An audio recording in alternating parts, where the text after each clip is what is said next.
சுவிட்சர்லாந்தினதும் சீஷெல்ஸினதும் கதை எவ்வாறு இதனுடன் தொடர்படுகிறது என்பது தற்போது அனைவருக்கும் புரியும். இந்த பணத்தை பல்வேறு நபர்கள் பெற்று சீஷெல்ஸ் ஊடாக சுவிட்சர்லாந்துக்கு அனுப்பும் நடவடிக்கை தற்போது நிரூபணமாகி வருகிறது.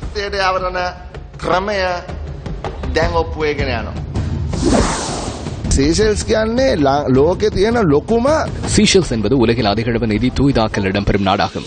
துபாயிலிருந்து சுமார் $1 பில்லியன் எடுத்துச் செல்லப்பட்டு யுக்ரைனில் வைப்பிடப்பட்டுள்ளதாக நமக்கு தகவல் கிடைத்துள்ளது.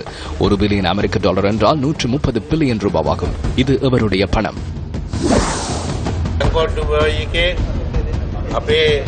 பாங்காக்கில் நமது நாட்டில் இருக்கும் அரசியல் தலைவர்கள் சிலரின் வங்கிக் கணக்குகள் இருப்பதை உறுதிப்படுத்தி சில மனுக்கள் அனுப்பி வைக்கப்பட்டிருந்தன.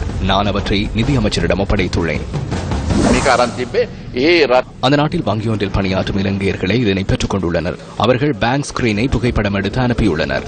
இவ்வாறு அனுப்பப்பட்டதன் பின்னர் அந்த பணம் யுக்ரைனுக்கு கொண்டு செல்லப்பட்டுள்ளது. நாம் இதனுடன் தொடர்புடையவர்களை தேடி வருகிறோம்.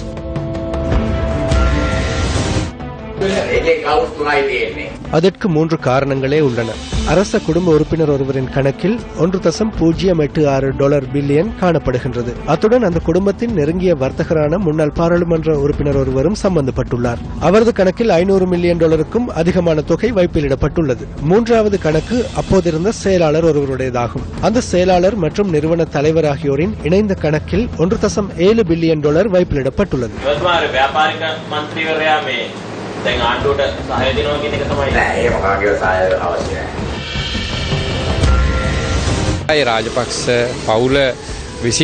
ராஜபக்ச குடும்பத்தால் தவறான முறைகளில் சம்பாதிக்கப்பட்ட பணம் சீஷெல்ஸில் வைப்பிடப்பட்டுள்ளதாக நேரடியாக குற்றம் சுமத்தப்பட்டது என்று அதன் உண்மை நிலையை தெளிவுபடுத்துவதற்கான இயலுமை உள்ளது. ஏற்கனவே இருந்த அரசாங்கத்தின் மீது பல்வேறு குற்றச்சாட்டுகளை சுமத்தி அந்த குற்றச்சாட்டுகளால் எழுந்த எதிர்ப்பை பயன்படுத்தி ஆட்சி கைப்பற்றப்பட்டது. எனினும் அதன் பின்னர் நடவடிக்கை எடுக்கப்படவில்லை.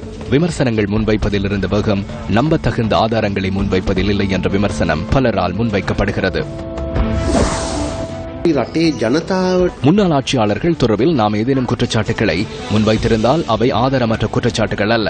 ஆதாரங்களுடனேயே அந்த குற்றச்சாட்டுகள் முன்வைக்கப்பட்டது என்பதை மக்களுக்கு தெளிவுபடுத்த வேண்டிய பொறுப்பு நமக்கு உள்ளது. மக்கள் தம் மீது கொண்டிருந்த நம்பிக்கையை பாதுகாக்கும் அளவிலேயே நல்லாட்சி அரசாங்கத்தின் தூய்மையை பாதுகாக்க முடியும். அந்த நம்பிக்கை பழுதடையும் அளவில் நல்லாட்சியின் நற்பெயரும் சீர்குலையும்.